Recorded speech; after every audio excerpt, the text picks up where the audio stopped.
Olá, acadêmicos do curso de Educação Física. Bem-vindos à disciplina de Educação Física para a Educação de Jovens e Adultos.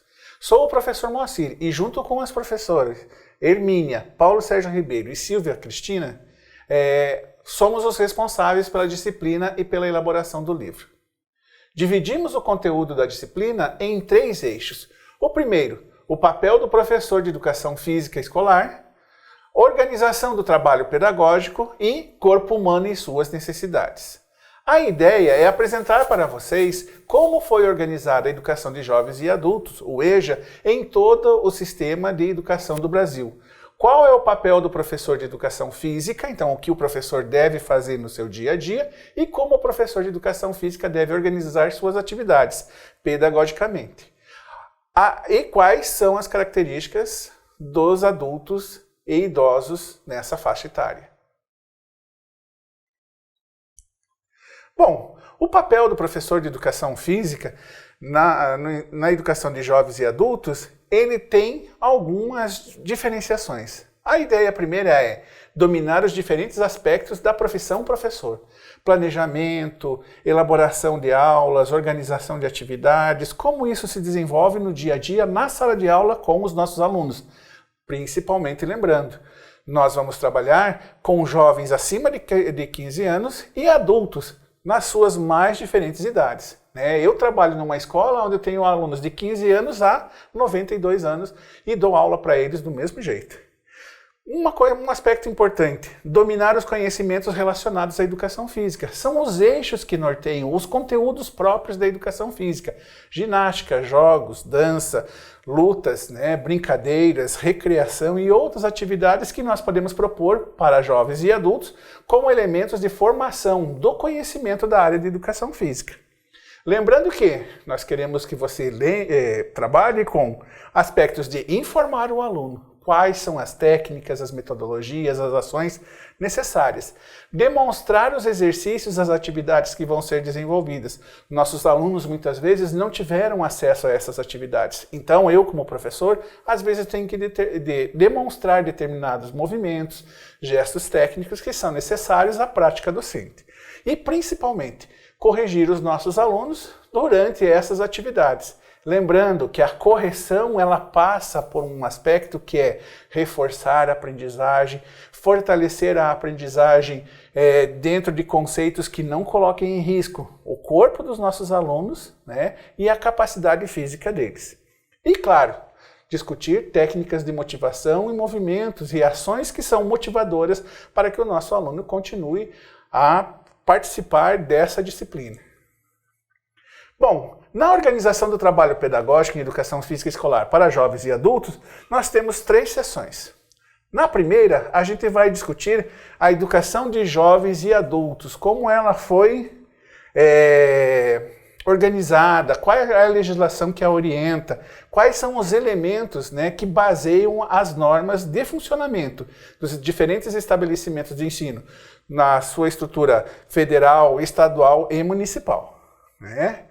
Na sessão 2, a gente vai discutir sobre andragogia, que é uma didática ou uma forma de ensino para pessoas adultas. Lembrando, os nossos alunos já têm de 15 a 90 e poucos anos ou mais. Nós não sabemos a idade que os nossos alunos estarão lá. Então, como é que a gente pode trabalhar com isso?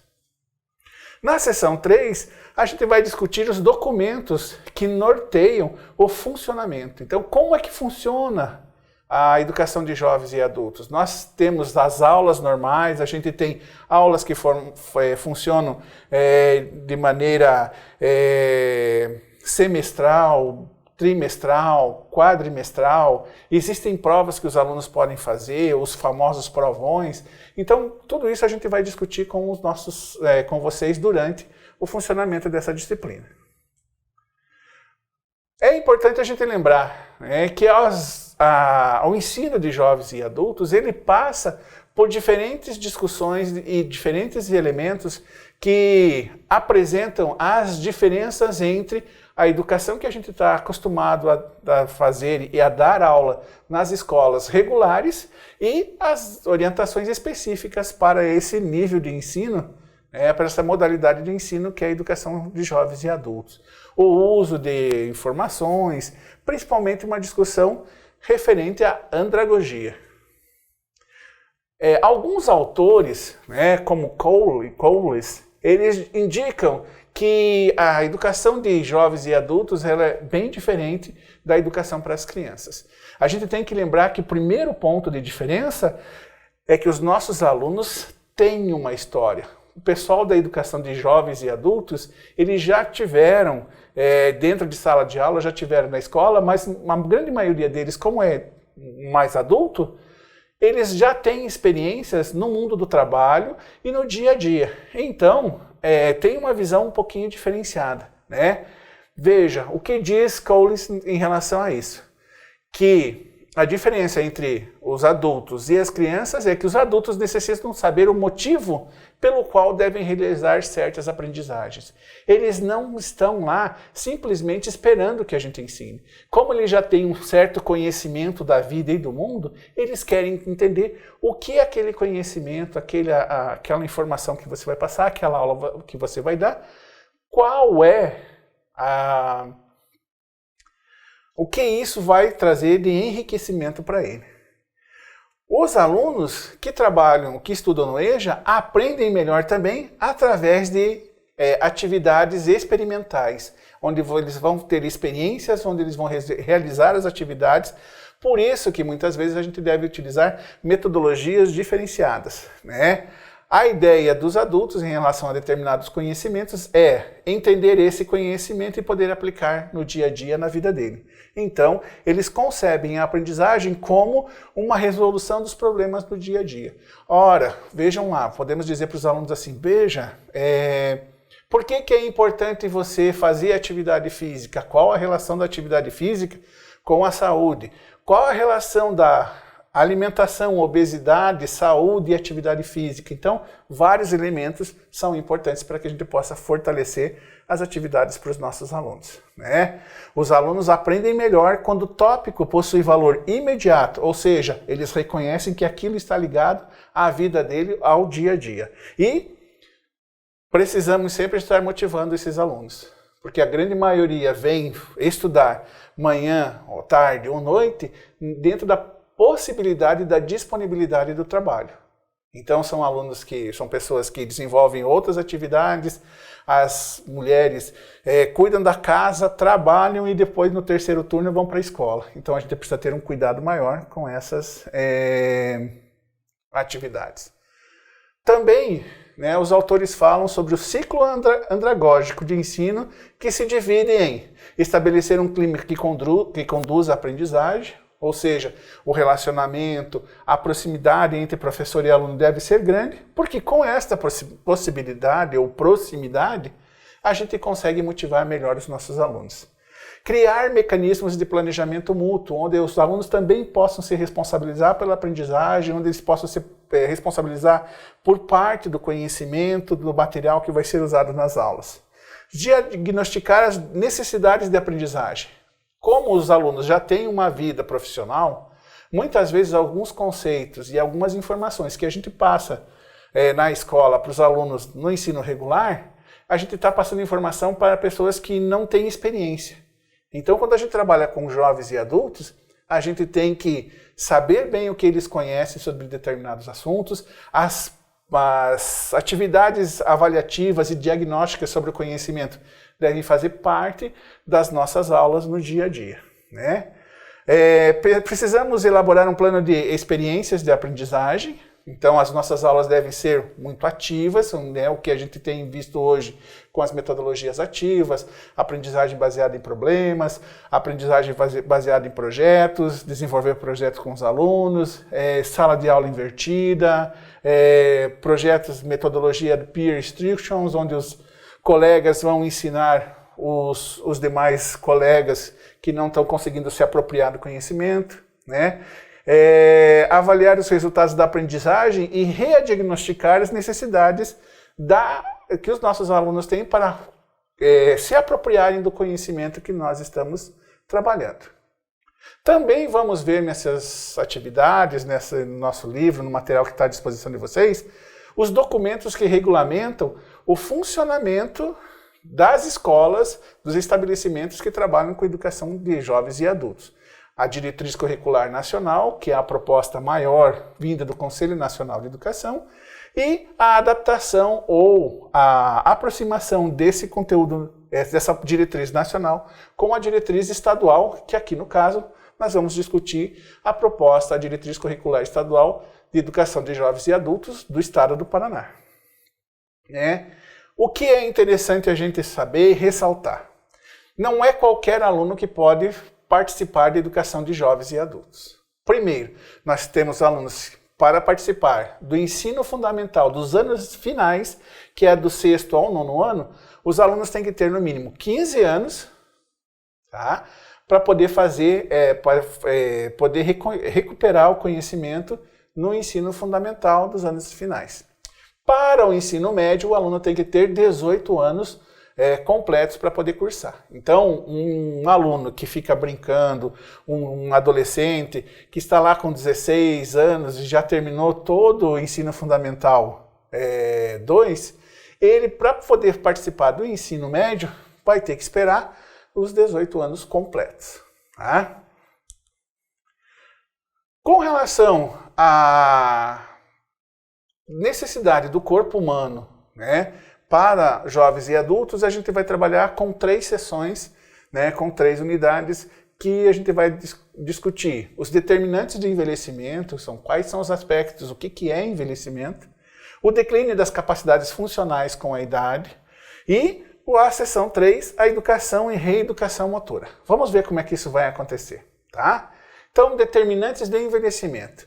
É importante a gente lembrar que um aspecto, uma informação necessária é o que é envelhecer, Envelhecimento é um processo sequencial, individual, acumulativo, irreversível e universal, não patológico, de determinação de um organismo maduro. Para que esse torne-se capaz de fazer frente ao estresse do meio ambiente e, portanto, aumente a sua possibilidade de enfrentar a morte. Isso é que a gente tem que lembrar. E, claro, levar em consideração muito mais que isso, as diferentes idades com que a gente trabalha com os nossos alunos lá na educação de jovens e adultos. Assim, um dos pontos importantes e que nós devemos estar atentos como profissionais de educação física, que trabalhamos em escola, mas também trabalhamos na área de saúde, é permitir aos idosos e aos adultos um envelhecimento ativo, que fazer com que as pessoas descubram a satisfação em fazer atividades, a satisfação em fazer exercícios físicos, atividades físicas, e que essa traz benefícios para eles.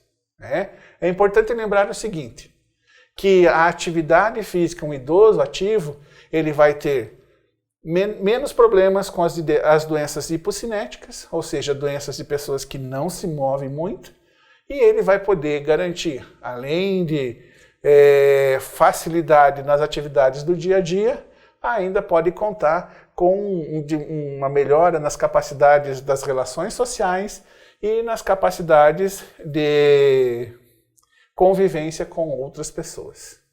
Tá? Como acontece o declínio das capacidades funcionais com a idade?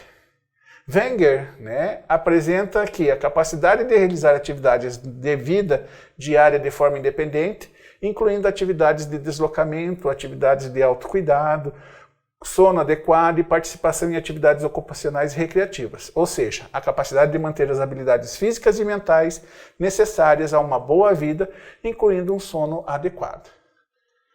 Os nossos idosos não podem ficar presos a fazer única e exclusivamente participar de bailinhos da terceira idade. Nós precisamos, para que eles tenham um dia a dia tranquilo, que eles tenham qualidade de vida em todos os seus aspectos, que eles possam se deslocar com tranquilidade, que possam fazer movimentos, que tenham alongamento adequado, a flexibilidade adequada para realizar as atividades do seu dia a dia.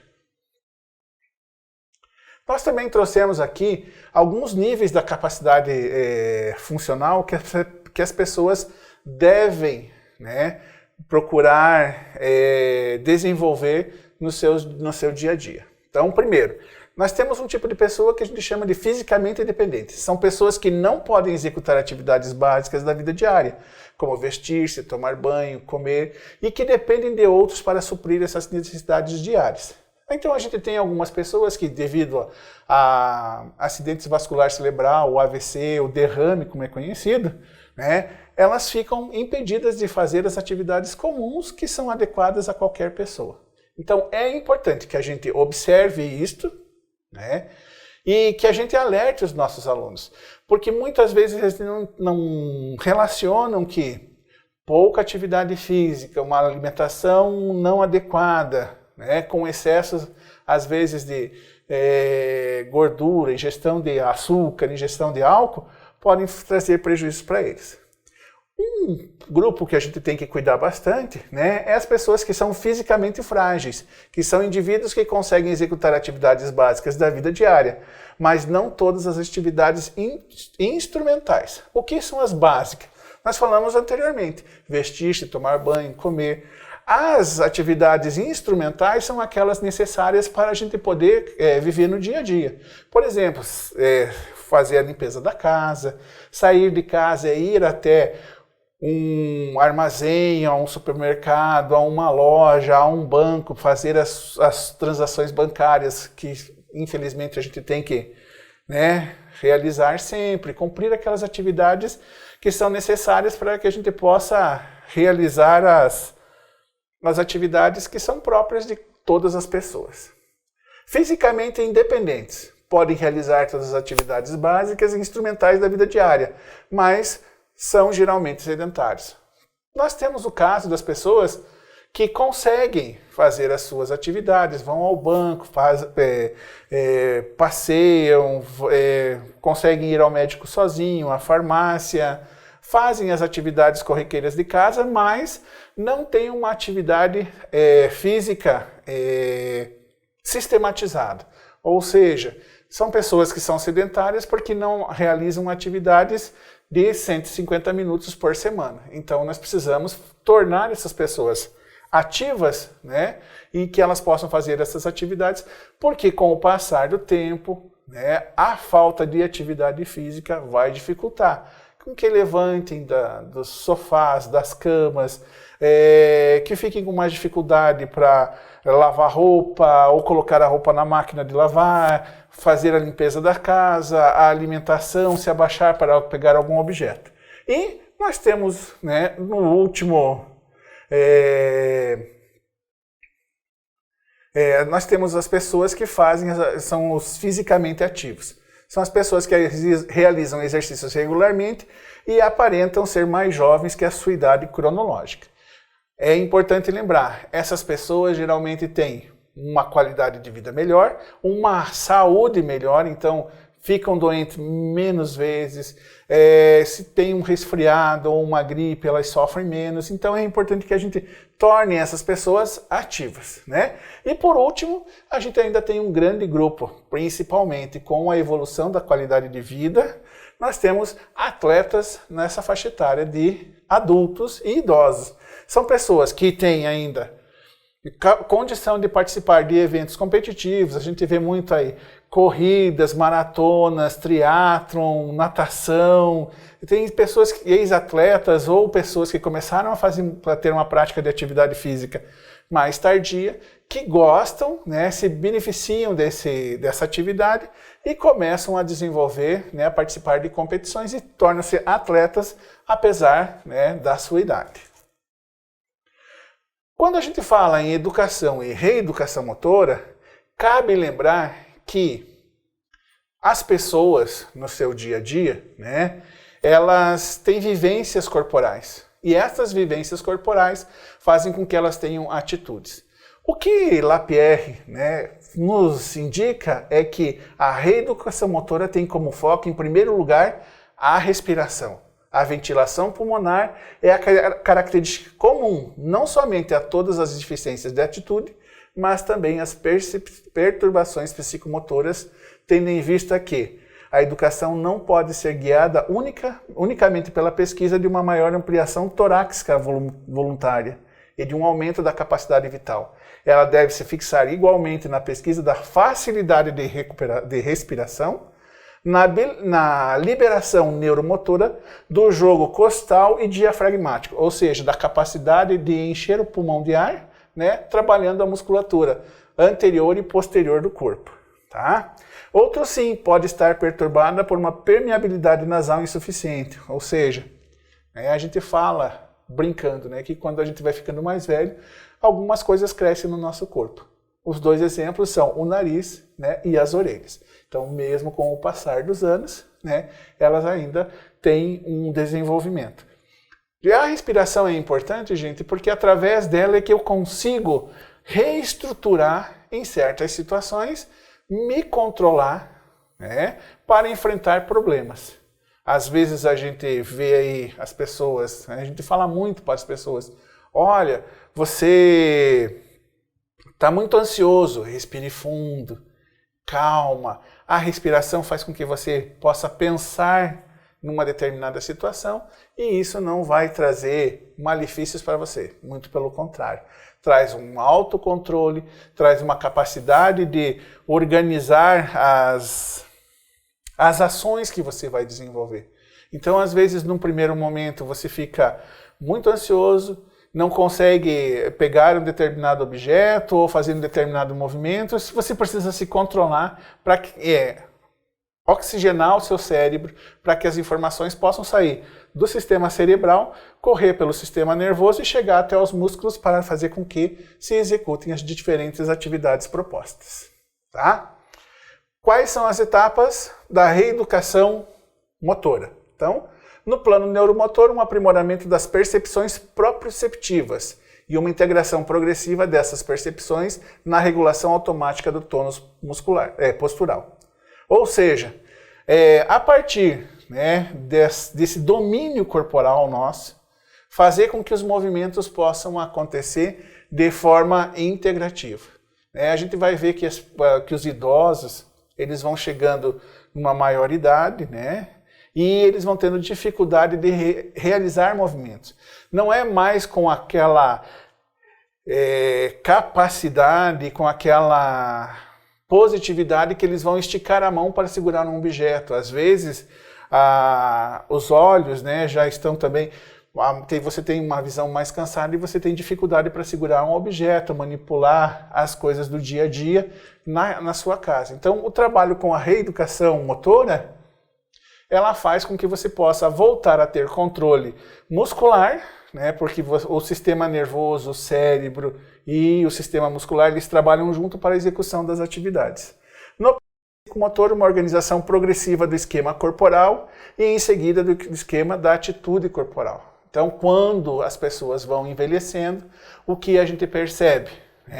A postura dela tende a diminuir, elas terão, né, uma contração dos músculos, porque já não tem mais a mesma flexibilidade, elasticidade, não fazem exercícios de alongamento, então a postura corporal dela tende a ir se fechando.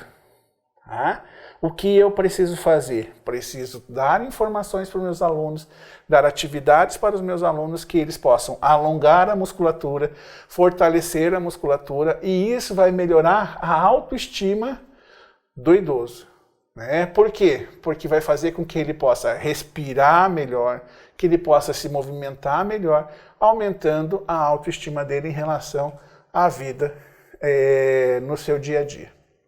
Espero que vocês tenham gostado das informações, né?